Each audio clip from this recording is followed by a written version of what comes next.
आज हम जानेंगे रानी पद्मावती के बारे में। सुंदरता की मिसाल रानी पद्मावती सिंगल देश श्रीलंका की राजकुमारी थी। श्रीलंका के राजा गंधर्व सेन की पुत्री थी।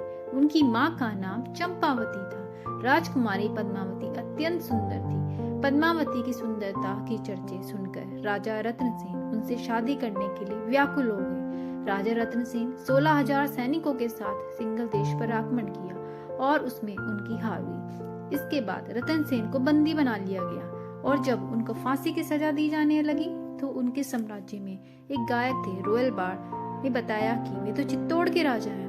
उसे सुनने के बाद सिंगल देश के राजा गंधर्व सेन ने अपनी पुत्री पद्मावती का विवाह रत्न सेन से करवा दिया और उसके साथ साथ ही 16,000 सैनिकों का विवाह भी सिंगल साम्राज्य के 16,000 पत्नियों के साथ संपन्न करवा दिया गया।